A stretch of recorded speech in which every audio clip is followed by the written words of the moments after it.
What's up, everyone? I am Mike, and this is Greysen.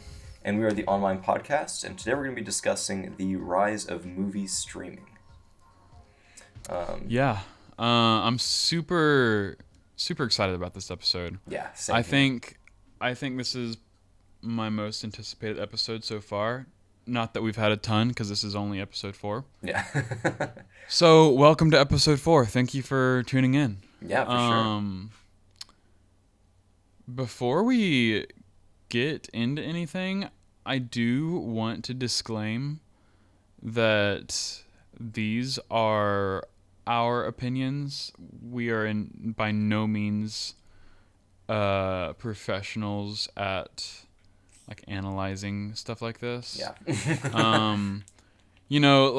No one, well, maybe that's not true. Maybe some people saw the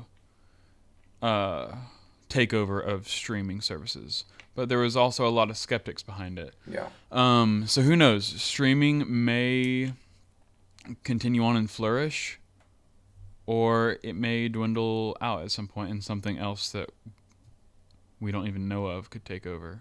Yeah. It's kind of crazy to think about, though. I feel like inevitably that's going to happen. There's always going to be the next thing. Yeah, you go from, film to, tape. I guess film is tape. Yeah, we went from VHS to DVD, to and from DVD DVD to digital download. Yeah, and then, digital download, honestly, VHSs were a huge deal. CDs were a huge deal. Digital download only had, a small section of time. Yeah, it probably wasn't even before 5 it became years. irrelevant. Yeah. No, it was yeah, irrelevant so quick. I never even hopped onto it. I don't think I had a single movie that was digitally downloaded onto my laptop or hard drive or anything like that. That's kind of funny. I remember I would get the Blu-ray combos. So I get the Blu-ray DVD, and it always come with a digital download, right? And I'd get that for my iPod Touch way back, before I even knew what Netflix or any of that stuff was. Yeah. Do you remember Redbox? Yeah. I never used it, but I knew a lot of people who Really? had it. Yeah. Oh my god, I love Redbox. I still would go to a Redbox, honestly. Just for the nostalgia. It's funny because it wasn't that long ago. Maybe the nostalgia, but also it's kind of just a killer service. Yeah. If you have something to play as a DVD on, a lot of times they have pretty new releases that aren't on any streaming services. Oh, that's cool. Or if they are, you have to rent the streaming version, which is $3 to $5, when a Redbox is $1 or $2. Wow. I think, and they also have games you can rent. Redbox is underrated in my opinion, and I think I would like to see something happen with them. I would like to see them take their business model to the next level, kind of like what Netflix did, because Netflix back in the day, you go online and you ordered a movie and they would send you a disc to then play, and their thing was you can keep it as long as you want, no late fees or anything. Yeah. And then Netflix kind of went away for a little while, and they actually changed their name. I don't know, a lot of people don't know that. They changed their name for a little while. I can't remember. We'll put the name in the YouTube version of this podcast. But then they totally fell off when they changed their name. And so they changed it back to Netflix and went completely down, completely streaming, maybe not. I actually don't know. You may still be able to order DVDs off of Netflix.com. I haven't been on Netflix.com ever, I don't think. It's crazy. So who knows? But I mean, like, they probably have like hundreds of thousands of DVDs that they're just sitting on. Yeah, because I doubt they like liquidated all those. You DVDs can't. and Like, stuff. who's gonna even buy them? Who's gonna? I mean, what are you gonna do? Send Without them to Walmart and put them in the dollar bin? Like, make no money. Yeah, literally, like something like that. So yeah, it's kind of crazy. Yeah. And it's just weird to think about. Like Netflix was so it was, in my opinion, it was overpriced back in the day where you just got the DVD. I think it was like $20 a month. Holy cow. Man. I could totally be messing that up, but I think it was more expensive. I actually don't know how much Netflix is now. It's like probably $15 a month. Yeah. Maybe a little less, maybe like $13. I think it's over 10 though. Yeah, I think it's over $10. Depending on, like, there's different packages and everything. Yeah. But I mean, like, so first came Netflix, and then I don't know what was second, but like Hulu came out, and then like Amazon started their like Amazon Video thing. Yeah. And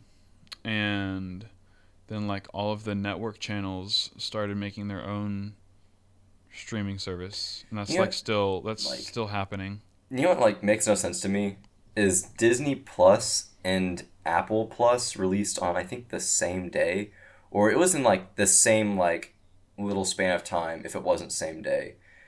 I don't know what Apple Plus was thinking, because like I don't even know what's on Apple Plus. I have no clue. Yeah. Apple does really, really, really, really, really good at some things. Yeah. And then they just like completely drop the ball. I don't know what they were thinking.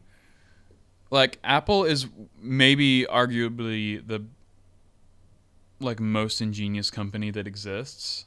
Yeah. Like, not saying that for a fact, but they're up there. Yeah. But I mean, they make decisions like that, and like nobody knows about it.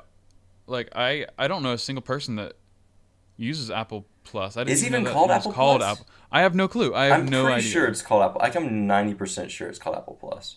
But yeah. No idea. I don't even. What I do have is like all those digital downloads I had from forever ago are on my iTunes account, and I will watch those every once in a while. It's not a bad thing.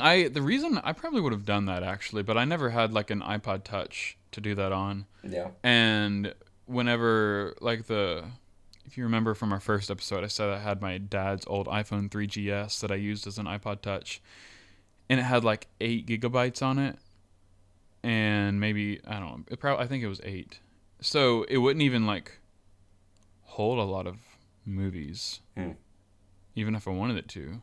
Yeah. I think movies like on an iPod or something take up a significant amount of storage. Yeah. Especially when you're talking about like 8 gigabytes. Like that's unheard of now. Like yeah.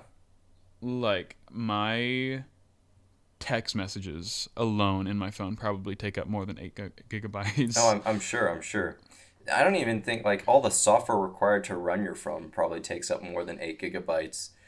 Yeah, it's pretty wild. 8 gigabytes is so minute. It's insane. I don't know how many gigabytes I have on my phone. I think it's the 256 or what 258, okay. Whatever that number is. I don't know. A lot more. It might be the 500, but it's a lot more than 8. Like that's crazy. Yeah. Like I'm rocking anything under 100 to me. Yeah, like that's probably the least I could manage with. Yeah. Anything I'm starting to get to the point where I'm like running out of storage. So yeah, I just take a lot of photos. Yeah. I have probably like 15,000 photos on my phone. That's more than me, but like barely. I think I have 14,000. And that just takes up like so much. I should like put all that in Google Photos or something. Shoot, like man, that. I'll probably just go through and delete a whole bunch of stuff. I have so many photos that like I just take a picture of because I'm like, oh, I mean to reference this later or whatever, and then like a year later, I do that too. It's not important anymore. It needs to go. Yeah, I do that. I definitely do that. Well, anyway. Oh, hold on. Before we move on, I just want to keep on this tangent real quick. Yeah. Something else that Apple does really bad at is their smart home system. Not only is Siri literally the worst smart assistant that exists, their home system costs like $400, where I have an Alexa that I got for Christmas, and I think it costs like $50. And then there's a Google Home, they start at like $25. And those are the base. But like Apple, I think they only have one. They may have come out with another one, like a cheaper one. But it's $400 for Siri. Yeah. Like, how garbage is that? Like, that seems like the worst investment. And it's massive. Like, the home is like pretty substantial. So I don't know what it is that my dad got, but before Christmas my dad got one of those. I don't know if he got like the newest. I think he got the newest one. The Apple one? Yeah. Oh, sorry, Ken. but I kid you not. I think it was around Thanksgiving because we had my grandmother over. I kind of feel bad now. And no, you're good. It took us like the entire night just to figure out how to set it up. Come on, Apple. I don't understand. Like, it was the most difficult, complicated process ever. It took me, my mother, and my dad all on our phones looking stuff up, tutorials, trying to figure out how to get this thing to like connect. Yeah, because essentially you can use them as speakers, which was kind of cool. And they actually sound like really good, which I know you can do with all the other ones as well. But we got two of them, and we basically were going to like connect them to our stuff. Or I don't know why we had two of them, or we still have two of them. But yeah, it was just a nightmare trying to get everything to hook up and work. But we got it now, and yeah. Apple needs to like figure out what they're doing. I don't know. I would like to see them lower their price point to maybe even like $100. What I would really like is for them to just like overhaul Siri and like completely redesign that whole software. Yeah. Anyway, this has nothing to do with. No, it doesn't. Nothing to do with movies. Nothing to do with it. So getting back on track. Well, that was kind of like a brief history of like how streaming comes into play. Yeah, and Apple definitely has their part in that, even if it's pretty small and bad. Thanks a lot, Apple. Do better, Tim Cook. But yeah, so it's really interesting to me because maybe probably 3 or 4 years ago now, Netflix started doing their Netflix originals. Mm-hmm. Which is kind of funny because it just makes me think of like Disney Channel originals, like Disney Channel original movies. Yeah. Who knows if that's like where they got their idea from? Probably not. Who knows though? Who knows? It's fun to think though. Yeah. But so like they started doing their own Netflix originals, and I think a lot of them starting out were kind of bad. I can't think of any of the first ones. Can you think of like some of the original ones that you watched? Dude, I have no idea. I remember the first Netflix original anything that I like got into was Stranger Things. Because it was like actually good. Yeah, and so like I'm impressed with the way they quickly recovered themselves. Yeah. Because it could have been so easy for them to have this grandiose idea of them making their own freaking film industry. Yeah. And like that's such a giant goal, and it would be so easy for them to fail at that. So I'm pretty impressed that they turned everything around really quickly.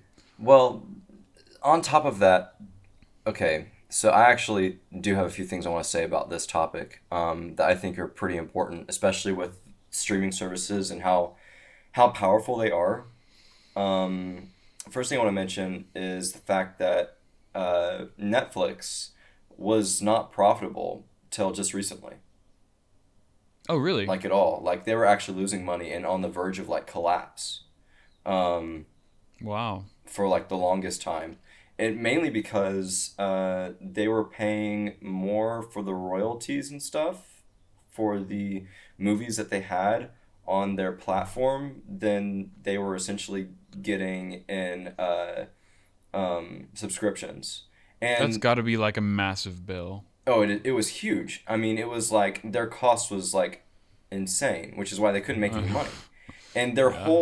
their whole like business model to make money essentially with that going on was you had to not watch their movies but still continue to pay for the service,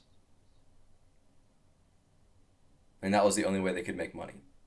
Wow. So they really like dug themselves into a hole, and their solution to get out of that was, well, if we make our own shows and they're actually really really good, um, then we don't have to pay royalties for it. We can control the budget for our shows and therefore control the amount of money we're putting into this, and hopefully eventually turn a profit. And that really did save them. Like it really did. That and just the That's rise kind of of streaming crazy. services. But the combination of Netflix being more popular and Netflix originals is what eventually dug them out of that hole. And although I don't think that they're like super profitable, they're not like on the verge of collapse like they were before. And especially with the pandemic, they've done really well. And I know their Oh, I'm stock price sure. has skyrocketed. Yeah, But it has. yeah, so Actually, they're I actually don't know. Let me check their stock price. okay. Well, while you're doing that, yeah, that basically like saved them, um, in a I'm lot of really interested ways. in this. And I think that's another reason why Netflix is almost like this haven for these ideas that no one else was willing to pick up because they were kind of desperate. They're just kind of like, we will take any idea to make anything, and as long as somebody's willing to pay for it for a month, you can put it up here, and so they did. Yeah. Yeah, I think like since 2016, which is probably when they started rolling out their Netflix originals, their stock value has gone up around 37,000%. Which is pretty Yeah, impressive. that's that. I mean, that's massive. That's massive. Yeah, that's pretty large. Um, but so I don't know. I Well, don't know one what I was problem gonna that you have say. with that though is it creates a new question. So back in the early days of film, like in film history, you had these studios that were vertically integrated. And for those of you who don't know what vertical integration is, it's where you control the means of the production and like the resources for the production and the distribution. Like every single aspect of like getting your product out there is controlled. And Hmm. I think it's illegal to a certain extent in Oh, the United States interesting. because it's like one of the key factors in creating a monopoly. Um, Oh, yeah. so when you own like every single means of the process of making a product, which is why like you have places like Walmart, which are like distributors, right? They get the product to you, things like that. There's middlemen and things like that in place. Uh, and for the longest time, distribution was not controlled by the studio because vertical integration, I can't remember during what time period, I think it was like the 20s or 30s, they started cracking down on a lot of monopolies. And especially once they get into the 40s and 50s, we start to see the fall of like the studio system and that whole thing. Yeah. But it's almost rising up again because you've got Netflix and Disney Plus, where they have control of the production and the distribution of their own stuff. It's really You don't true. I have the mean, like, theater system honestly, like it used to be. Disney, in my mind, is a modern monopoly. Yeah. Like, they own an incredible amount Well, when it comes to of companies the products. media, just in general, we are in an oligopoly, which is basically, it's not a monopoly because there's not one company that controls all media. But there's like literally, I think it's just 5 companies control like 90 something percent of all the media, if not all of it. God, I mean, that's it's pretty crazy. Um, and these companies just keep buying portions of each other up. And I mean, it's like that game Agario or whatever with the big circles where you just go around and swallow everything. Like that's what's happening. Till Yeah. eventually there will be a monopoly, and what do you do then? You know, It's actually the same thing in a lot of different um industries. industry. Yeah, thank Yeah. you. Industries like in grocery stores when you buy brand names, you're buying from about 3 or 4 different companies that own every single other company that exists, unless it's like a local type thing. Yeah. And it's insane. I actually learned that this past year, and it's what was that word? An Oligopoly. Oligopoly. Oligopoly. Yeah. oligopoly. Yeah, Yeah. that's what it is. I guess it comes from the word oligarchy or something, probably. Probably. Yeah. Um, regardless, it's insane and really unfortunate because a lot of the small with talking about movies again, with all the giant names pushing their way to the top, it doesn't leave any room for the independent companies. Yeah. Yeah. And I mean, like, it does leave a little room because there are some pretty successful independent companies, like my favorite studio, A24 Films. Yeah. Love those guys. Love their work. They're really successful. They almost always make it to the Oscars. They almost always have their movies in theaters, which is a lot more than most small companies can say. Yeah. And that's saying small like as a relative term, because like A24 isn't really a super small company anymore compared to like some really indie producers. Yeah. But like compared to Marvel, they're so tiny. Nothing. Yeah. There's They're nothing. nothing. So, and that kind of raises the question, like, okay, so what's best for the consumer? Because if you didn't have these massive companies, they wouldn't have these massive budgets, and you wouldn't have these massive movies, right? But you're sacrificing the competition in the process. And if there was more competition, would they put more money into their budgets to try to outdo each other? So at the same time, I guess that's not really a good example at all. I guess it's just bad all around. Yeah, I mean, it. My opinion. Let's just talk about Marvel for a second. My opinion on them is pretty poor, and I don't like most of their movies. For the sake of them being pretty cheesy and pretty like overdone. Yeah. But my main problem with them is they have turned. This is just my opinion. You can definitely have your own opinion. Yeah. To everyone listening. But they've turned movie making into more of a capitalist thing than it should ever be, in my opinion. It's turned into how much money can we make from this? Yeah. As opposed to how much like like what kind of valuable art is coming from this. Like they are very cookie cutter, formulaic, money making films. And it just like rips the art form of filmmaking right out of it. Yeah. Well, I feel like some of the best Marvel films are the ones that Disney hasn't done, because Disney doesn't own all the cinematic rights to all the Marvel characters yet. Mm-hmm. There's still a few that are owned by other production companies, like Sony. What are some examples? Well, like Spider-Man. Like some movies. So Spider-Man is one that Disney is technically borrowing the cinematic rights from Sony, which is why there's been a lot of hot stuff going on about whether or not Disney's going to be able to make another Spider-Man. I don't know what the news is on that because I wasn't really following it. But I know Sony did threaten to revoke the rights for Spider-Man from Disney. Interesting.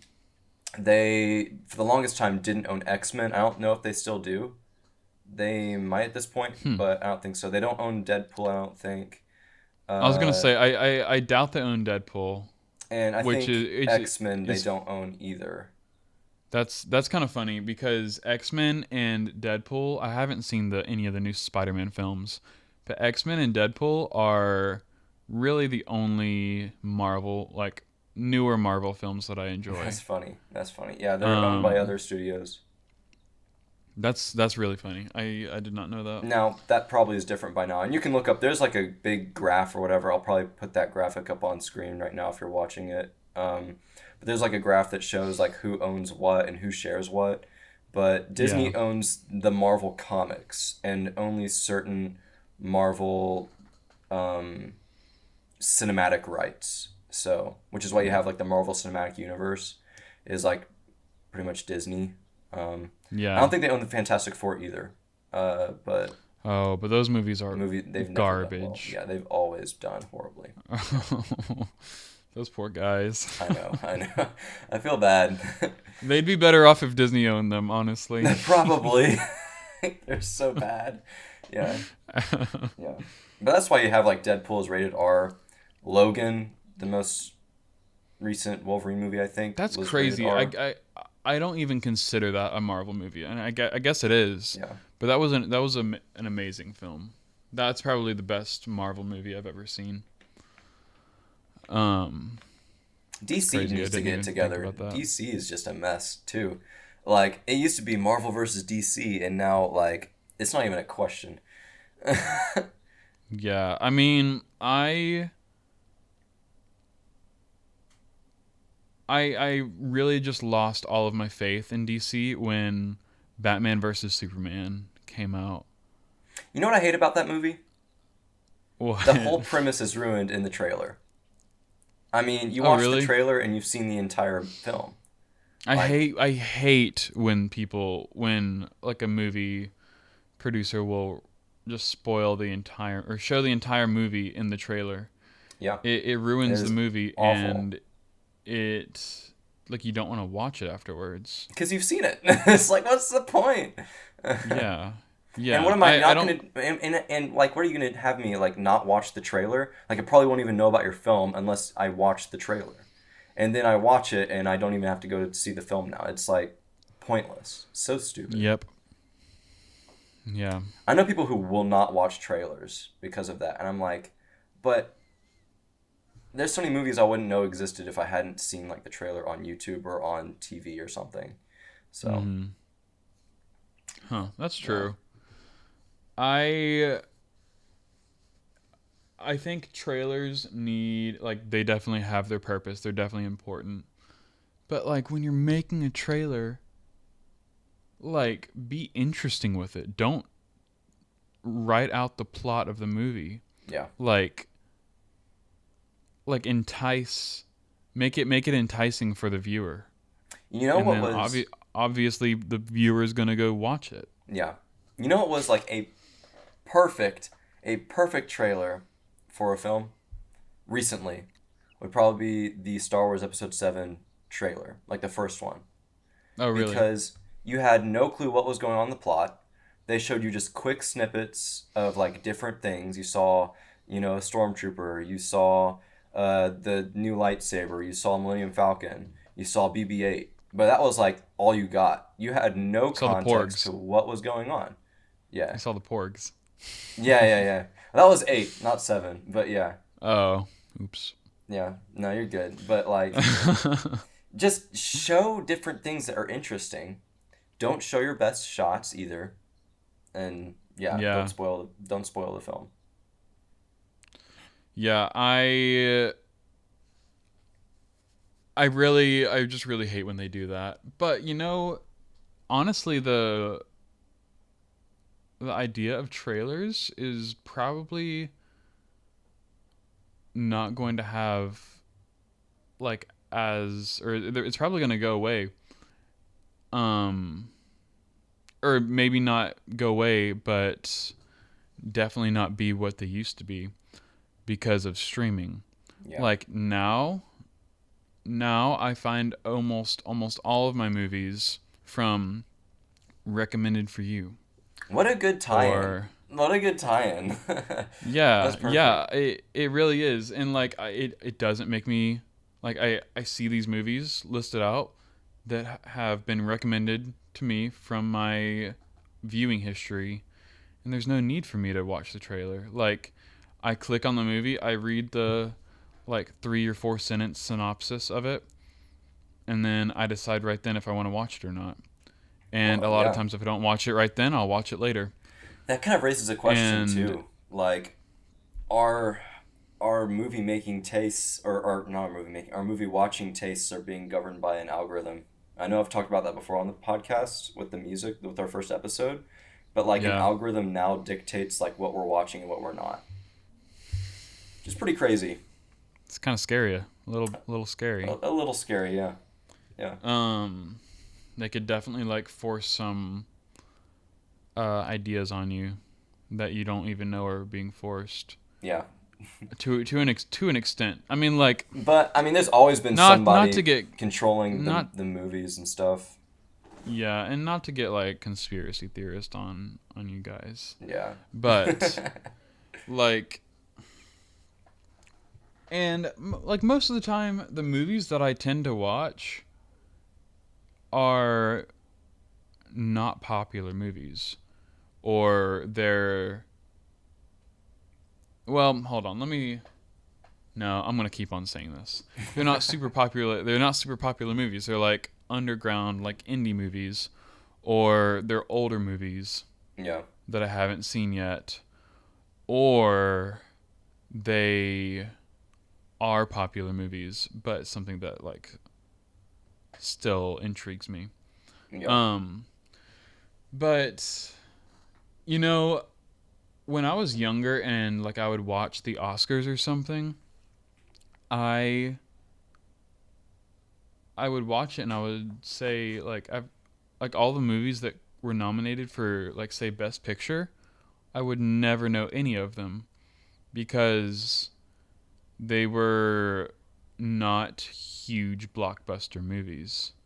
They were intentionally curated to be like one of the best movies of that year. Yeah. And it's really interesting now because like those movies, like I've gone back and I've watched a lot of the movies that have won the Oscars or have been nominated for the Oscars, and they're great. Like one of my favorite movies of I'm trying to think. One of my favorite movies of this last decade is called Moonlight. And it won the Oscars in 2017 for Best Picture. And not La La Land. Yeah. That was that one. That was so funny. That was funny. But it wasn't really funny because it was very much racist. Which is annoying. That's a whole nother thing, is like award shows being racist, which is 100% a fact. It's a different story. Anyway, moving on. It's a different tangent. Yeah, we don't need to go down that long rabbit trail right now. But I really hope that, like, I know the Oscars are really flawed, and I know they're really biased. Yeah, I hate the Oscars personally. Yeah, I don't love them, but what I really do like about them is it tells me the movies that were most important, or some of the most important movies of that year, and I really like seeing the director and the, like, all of the people behind the scenes come up and, like, talk about their movies for like a minute or 2 minutes or whatever. So I really enjoy the Oscars, even though I know they're flawed and I know they're rigged, to say the least. Yeah. I also appreciate them. I also appreciate them, like, telling me what movies I should watch, because 9 times out of 10, the, like, 5 or so movies that are nominated for Best Picture or whatever category, really, really are some amazing movies. Perfect example being Moonlight. If you've not seen Moonlight, you have to see it. Have you seen it? I haven't. I have not. I need to. I know it's so good. I remember that year, I watched La La Land, and I hadn't watched Moonlight, and I had somebody who I was like talking to him. I was like, yeah, I kind of watched La La Land had one. He was like, well, I watched both of them, and I definitely thought Moonlight was a better film. And ever since then, I was like, I really need to watch Moonlight, because I liked La La Land a lot, and mainly because of where I was at in my life when I watched it. But that's for a different podcast. That honestly should have made it into influential films. Oh yeah, as an honorable mention, but I didn't really interesting. Think about A lot of people really didn't like that movie. I can see why. I can definitely see why, but I can't. I loved it. I absolutely loved it. I loved it too, and I would watch it time and time again for sure. It's so good. But anyway, but I absolutely think that Moonlight is a better picture, better film. Yeah. Altogether. I've got to see it. Yeah. You do. Everyone watching or listening has to see Moonlight. Next thing I do want to talk about, though. Yeah. Which I think is probably one of the most important things we'll probably talk about that is in relation to this topic is movie theaters. We haven't really talked about movie theaters, and right now movie theaters are suffering hard. Yeah. It's really sad because, I mean, like, movie theaters began, like, back in, like, the 1910s or 1920s. Yeah. And that was the only place that you could see a movie. Yeah. And, like, back then, it was black and white. It was in the 4:3 ratio. And they didn't have sound. Yep. And I really want to see some of those movies. Okay. So if you haven't, there are so many silent era films on YouTube that you can watch in their entirety for free. They're not that long, are they? You'd be surprised. The earliest ones, like the really well known ones, like the train robbery and the one with, like, I can't remember the name of it, but the one with the moon with, like, the spaceship in its eye. Those are like 20-30 minutes at the max. And there's a few others out there that are really popular that are just, like, short. But I mean, there are full, like, feature-length films that were filmed back then that are like an hour, 2 hours, 3 hours long, and they're completely silent. Wow. That you can watch on YouTube. That's incredible. Yeah. That's incredible. Yeah. Have you seen them?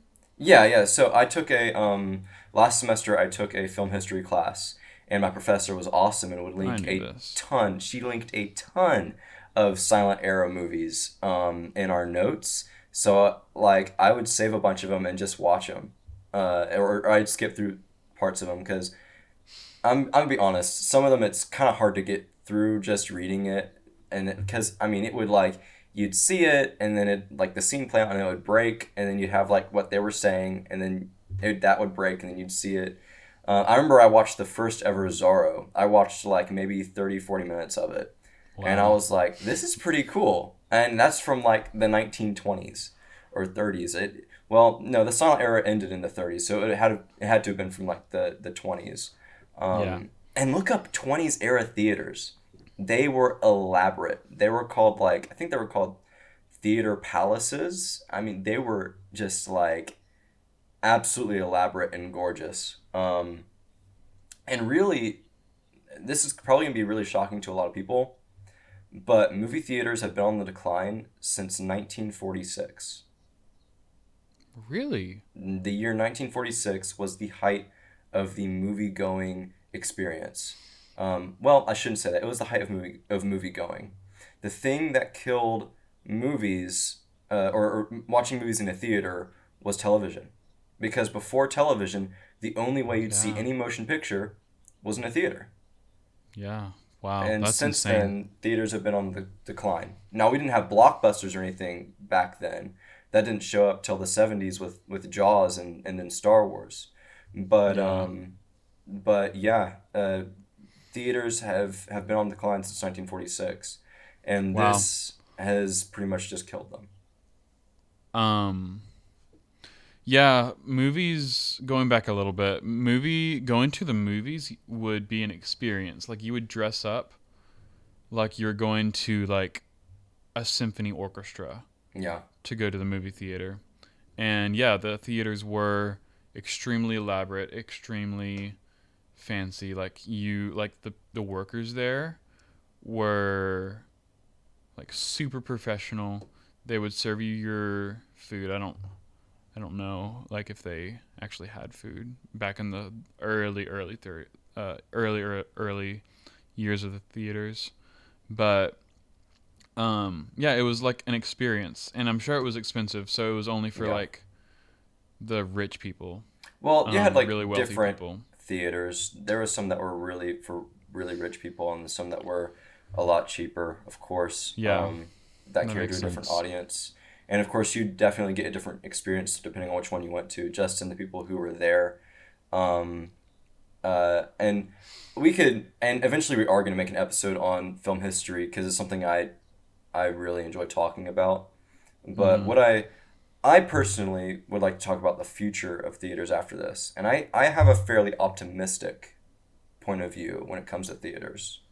So I think that what we're going to see is a lot of movie theaters will close as a result of the pandemic and everything that's going on, and the fact that so many movies are going literally like straight to streaming same day they release in theaters. I hate that. Which hate that so much.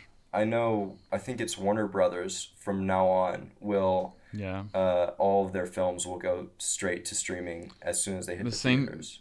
Yeah, the same day they will go to their destined streaming platform, which I can't remember what it is right now. Yeah. I think it might be HBO Max. Okay. I think that's right, yeah. But the thing about that, though, is it makes me think that the people who will go to a theater are there for the theater experience. Because I don't know how many times I've been to a theater, and you could probably say the same, but you sit down to watch this movie that you can't watch anywhere else. And there's tons of people in there with you, and there's somebody who's on their phone, or they're talking, or all this stuff, and it's so distracting. Yeah. Those kind of people are the people who will not watch it in the theater. They'll watch it on their phone because they want to see the film. And there's no other way to see it, so they'll go to the theater to watch it. Those people will not continue to go to the theater. I think that people who go to the movie theater will only be there for the experience. And the reason that movie theaters were still relevant after the rise of television is they catered more towards an experience than just watching a motion picture.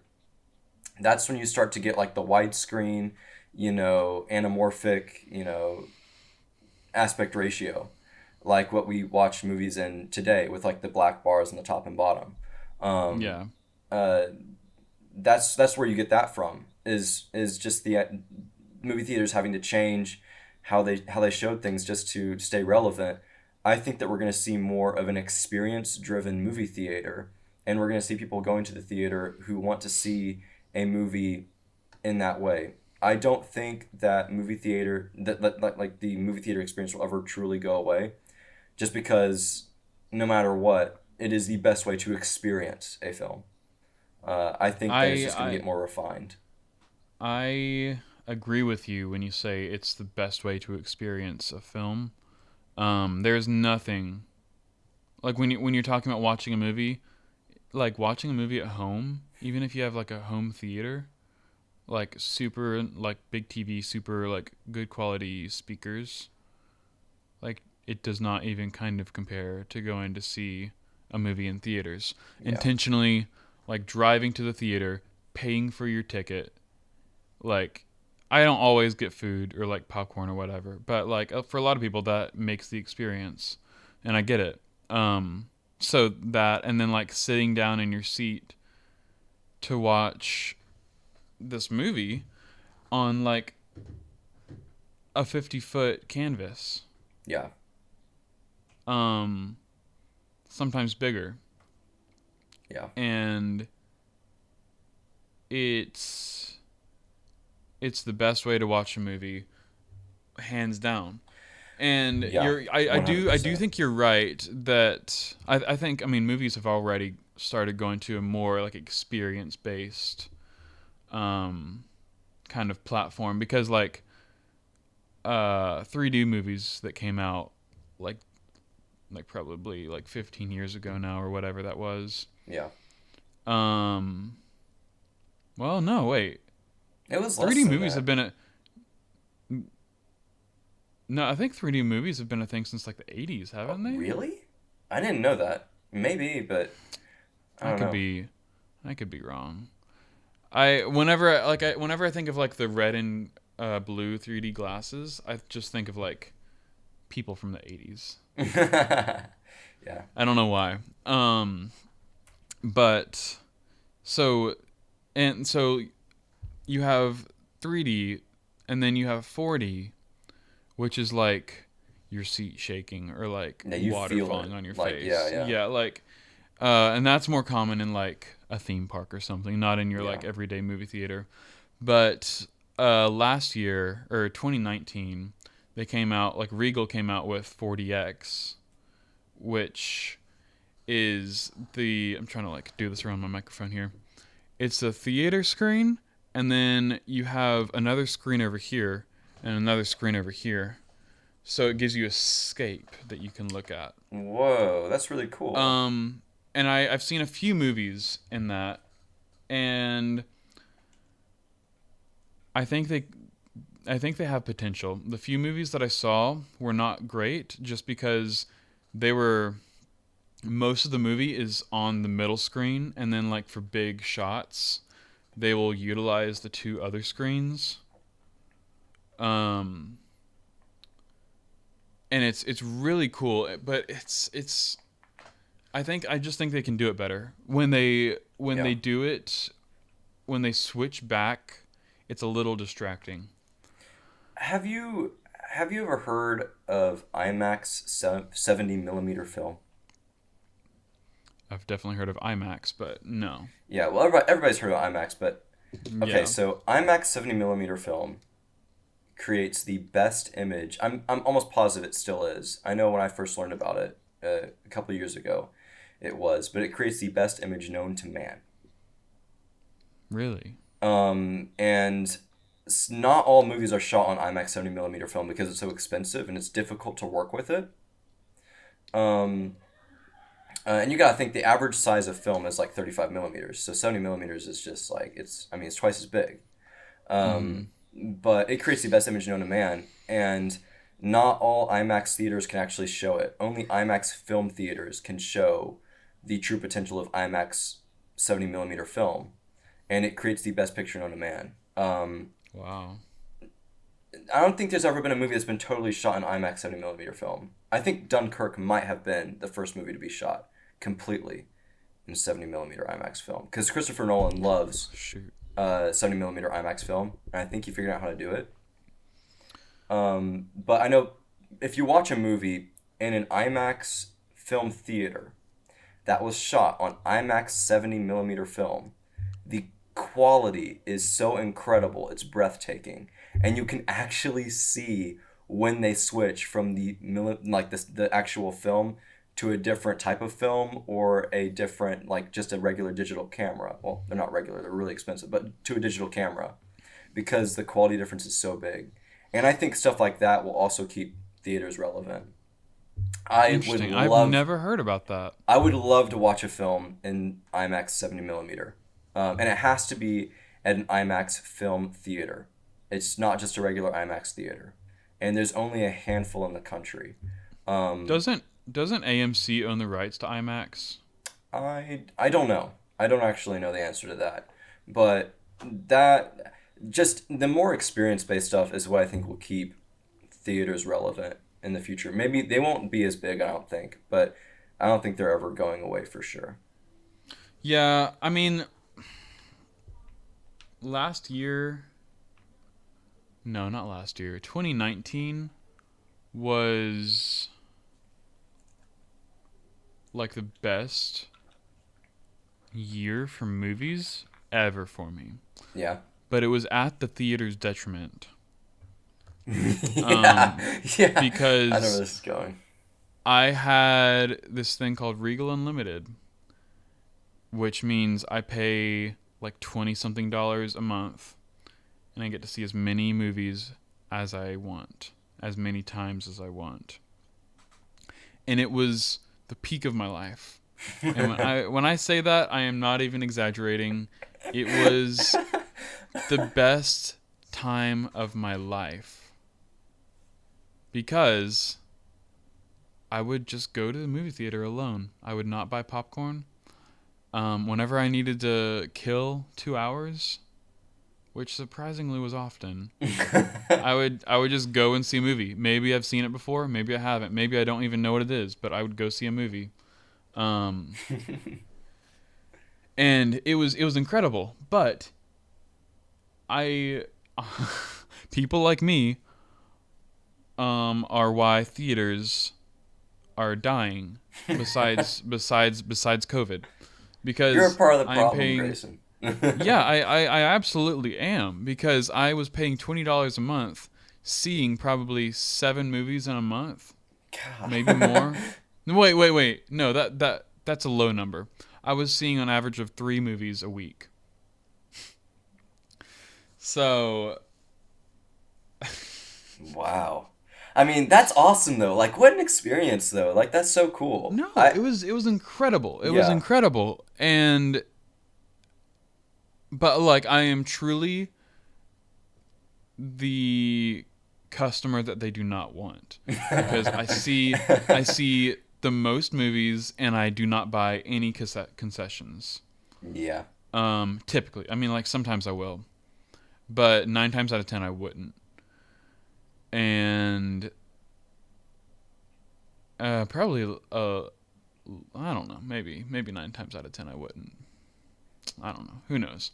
Yeah. But as much as I would like to have that experience again, I think for the sake of movies, I don't want to see that come back.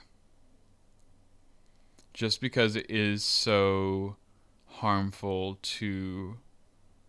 It's a little disrespectful at the end of the day. Well, because you're seeing these movies, that people spent 1 year, 2 years, 3 years, 4 years on, millions of dollars making, and like, you're seeing them in conjunction with like 12 other movies, or I am seeing them in conjunction with 12 other movies that I'm paying a total price of like $20 for. But what does that say about streaming services then? It's a little, it's a little similar and it's a little different because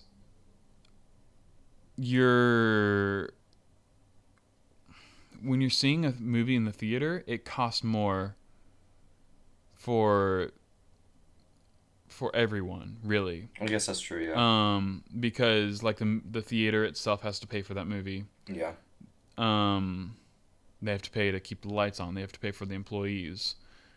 And then a streaming service a streaming service like Netflix definitely has a lot of upkeep and they have like a huge team, but they have a much larger monthly paying audience than say Regal Unlimited did. Yeah. And a much bigger movie bank and TV show bank for people to watch from.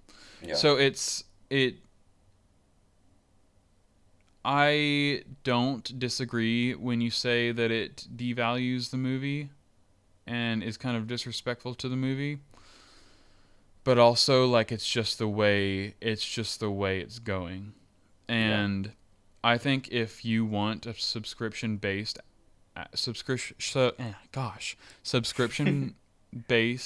access to movies, streaming is the only way that should happen. It shouldn't be in theaters. As incredible that was for my life. It's just not the right thing. Yeah. Yeah. I can agree with that. But like, I mean, just streaming in general has probably taken a big toll on the movie industry. Unless it absolutely has. Unless you own the streaming service like Disney. You just gotta think what it would cost to buy a movie, back in the day versus what you're paying to watch unlimited amounts of movies for unlimited hours. Just yeah, it's pretty wild, and it's just getting cheaper. It is. Mm-hmm. So it's it's great for the consumer, because we can watch so many movies for on demand for cheaper than ever. But how is the movie industry making money? It's really shocking to me. Like I really don't know. Yeah. Because now when it came to TV shows, I felt like this was normal. Like this is almost like the natural progression of things. Because I hated when a channel would just play the same rerun over and over and I had no say in what I wanted to see. Now you can pick and choose. Like I think that's great for TV shows. But at the same time it's like for movies it's rough. It was inevitable for TV shows because of things like a Dish Guide. Like you could go on Guide and you could see what was coming up and what time it was going to be playing. And then you could base your day around that. And then DVR as well. DVR was awesome. Recording the shows that you wanted to watch was like stepping stones to streaming. Yeah. I think at least. Yeah. So I agree. I think streaming for TV shows was inevitable. Like it was bound to happen. And then like why not just throw movies in there if you can pay for the rights to them? Yeah. Which obviously you can. Yep. And it's like moving forward, it's just strange to me because Netflix and Hulu and maybe Amazon, definitely, obviously Disney, they have their, well, no, let's keep Disney out of this actually. Disney, stay out of this. They have their original movies, like Netflix originals, Hulu originals, whatever they're called. And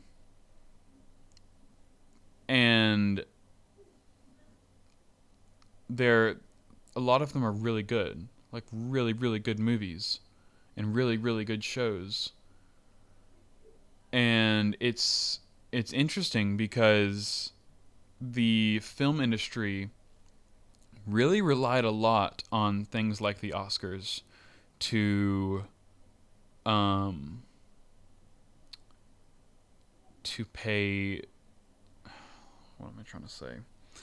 To get the return back, basically. To get the return back and to get like investments. Yeah. Well, honestly, like making movies is a massive financial risk, and most movies are not profitable. Yeah. Like it's a losing investment. So trying to get somebody to give you money for that, they've really got to just love the art form. Unless you're like a massive, it's going to be a massive blockbuster hit, no question. Like, and I think that's why we see so many sequels, because movies in general are such a rough, like risky and bad investment. If you've got one that did well, you might as well make a second one, because if you make anything else, you're probably going to lose money. And that's just the nature of the beast, unfortunately. Yeah. It's really odd, but like are we gonna start seeing like Netflix originals at the Academy Awards? Like, is that going to be taken seriously by Hollywood? I think it should. I really think it should. I think it should too, but we haven't seen that yet. Yeah. Well, I think it's just because the Oscars isn't as a club for these old guys who have been in the industry for forever. And they don't like the new stuff. That's basically like ending their empire.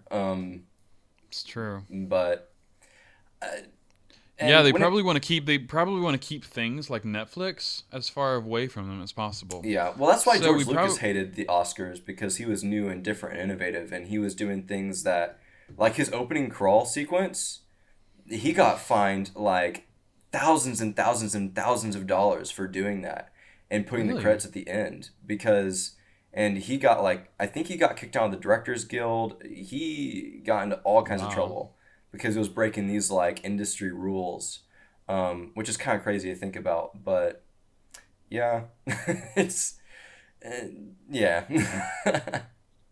That's crazy. I mean, it's just really,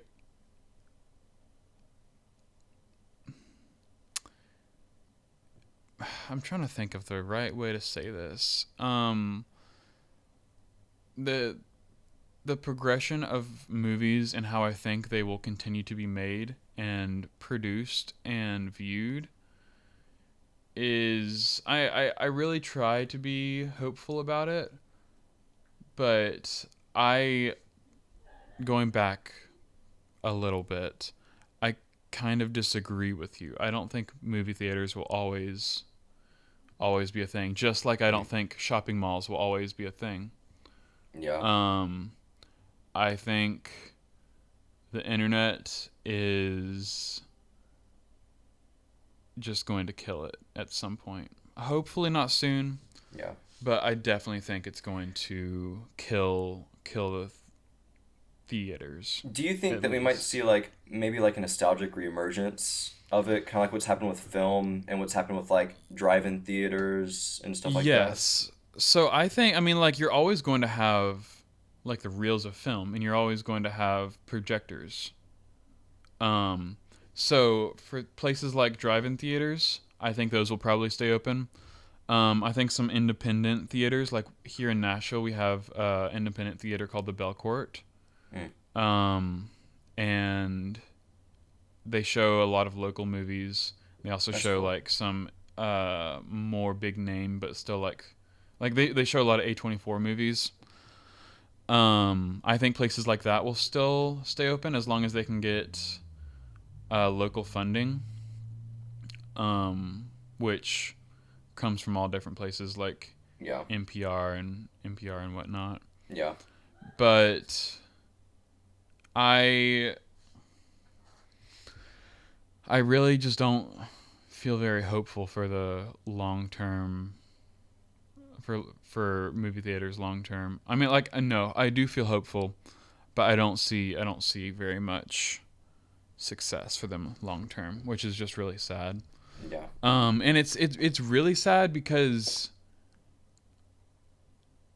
if a movie is good if something besides movies, if something is of value to you, you should be willing to pay top dollar for it.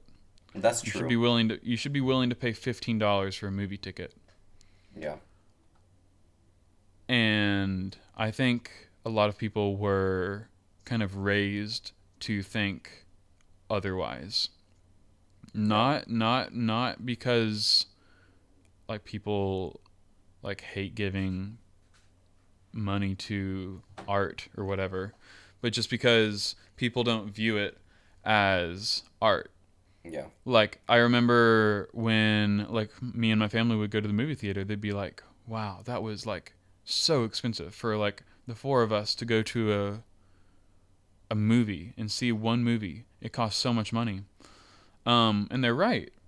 But are they right? Like if you value the movie, isn't it worth it? If you value the product, isn't paying a high price worth it? And if it's not, then do you really value it? Yeah. Yeah. And I wonder if that sort of mindset would create better films. I absolutely think it would. Yeah. No question. Maybe that's why we're in this thing where some people are like, "Oh, I don't like the new movies coming out, and I don't like the new music." I don't know.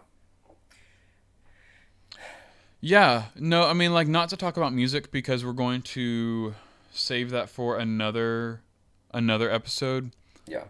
But I think SoundCloud is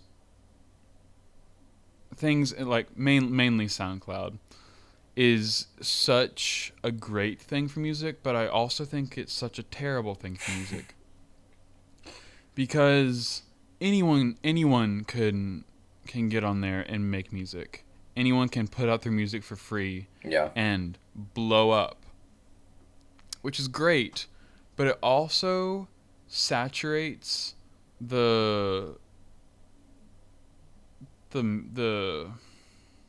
It's kind of saturates the market with free music. Yeah, it saturates it with free music, and I don't think that's a good thing. I think if you're going to listen to something, I think if you're going to consume something, that you need to pay for it in some way or another. Yeah. Yeah. Because if you truly enjoy an artist, you're going to want to support them. Yes, absolutely. And then the same thing follows for movies, for directors, and for producer companies. Yeah. And everything like that. So it's just difficult to see people not value what they have.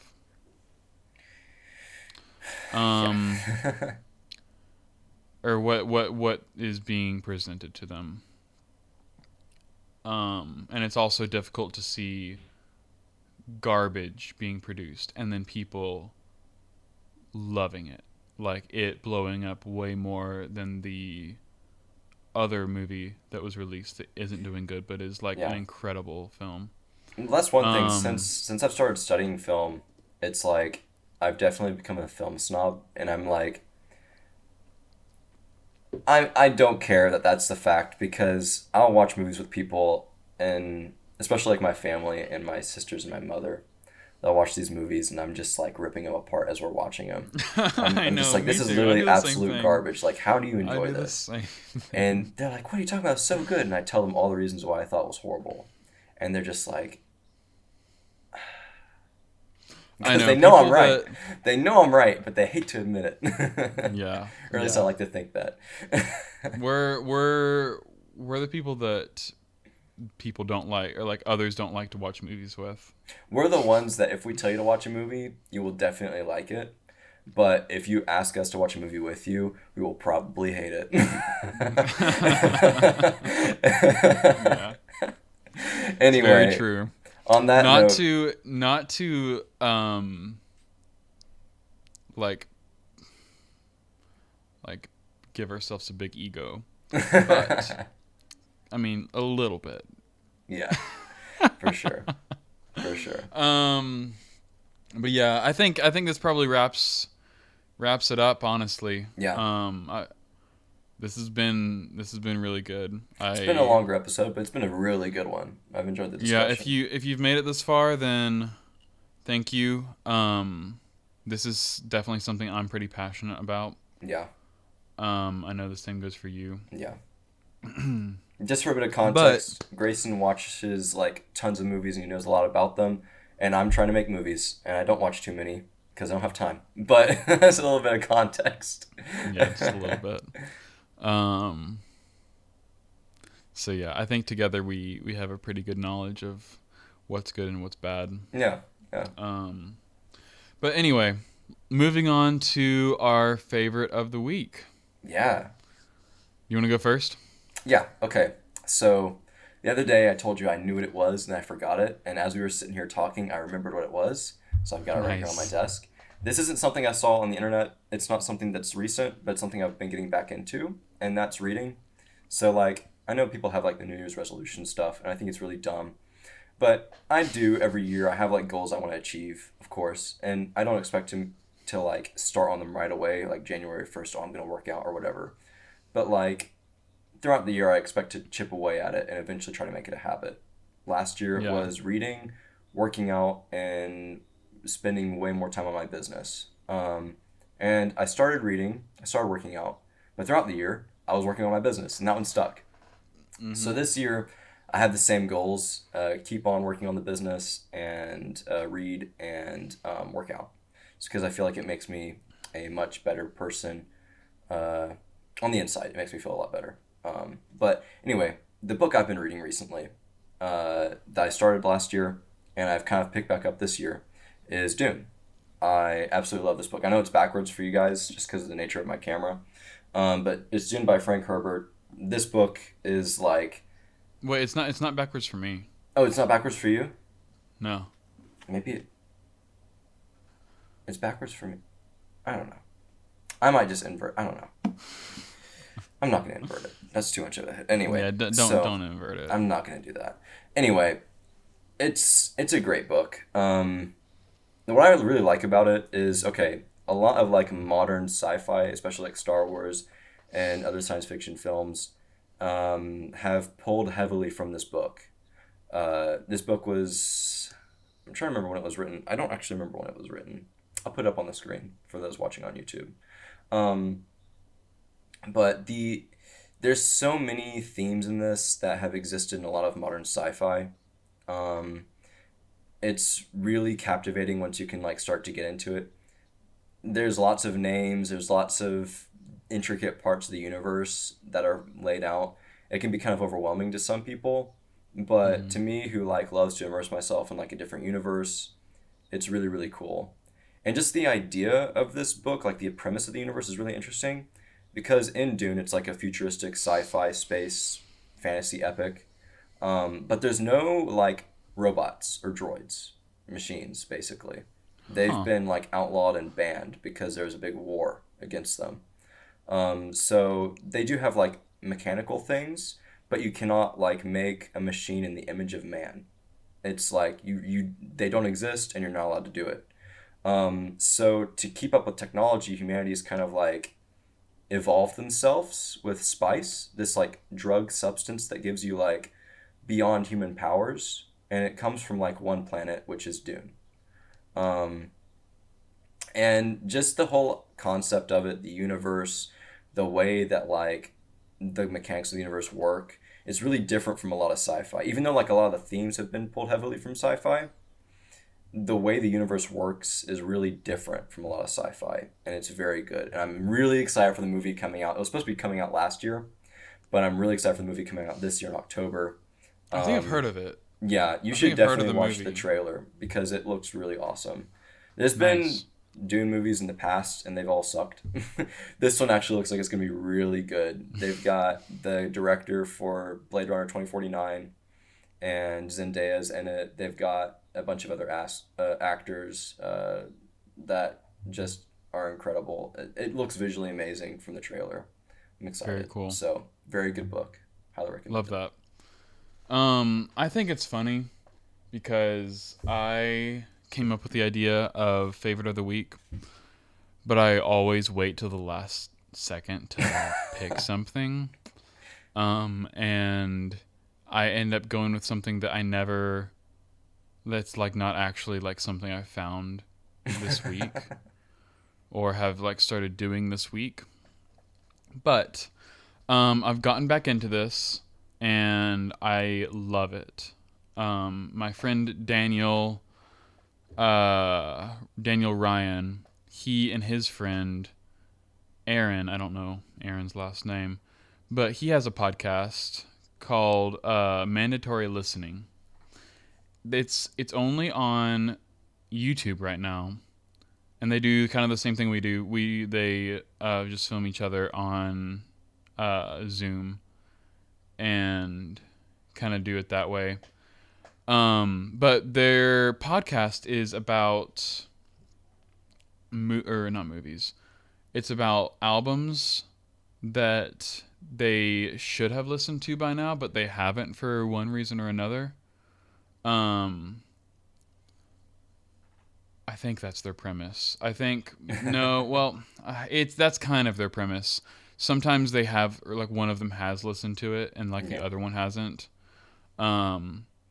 But their first episode was on the album Rumors by Fleetwood Mac. Okay. Which is one of the best albums ever produced, in my opinion at least. And I don't know, they just do their research. They know what they're talking about. They're both pretty knowledgeable about music in general. My friend Daniel, he's a drummer. He's like he used to like give me drum lessons a little bit for a little while. He met Post Malone. Wait, what? Didn't he meet Post Malone that one time in the guitar shop? No, this is a different Daniel. How many Daniels do you know? No, Sorry, I really only know two Daniels. Like okay. I'm really only like good friends with two Daniels. Shout out to both of them. Funny. Shout out to both Daniels. That's awesome. But yeah, so if you seem interested in that sort of a podcast, I highly recommend it. I think you should go subscribe and like every single one of their videos and encourage them to put their stuff on Spotify. Yeah, do it. Just to make it a little more accessible. Awesome. But yeah, I would honestly really like to have Daniel on this podcast at some point. That'd be really cool. Yeah. We need to get some guests on here. We'll do that at some point. We're just getting ourselves rooted right now. Yeah. But yeah, so that's my favorite of the week. Highly recommend you guys go check them out. Yeah. And now it's the end of the episode. You can go check them out. You've watched us. Yeah. Awesome. No, it's super cool. Well, again, thanks to everyone that's still listening. I know it's like a longer episode. We're trying to keep our episodes from 45 minutes to an hour. We've not done too good at that yet. I don't even think we've done it once. No. Well, we'll get there eventually. We'll get there eventually. Maybe. But until then, we will see you guys next time. Yeah. Bye. Thanks.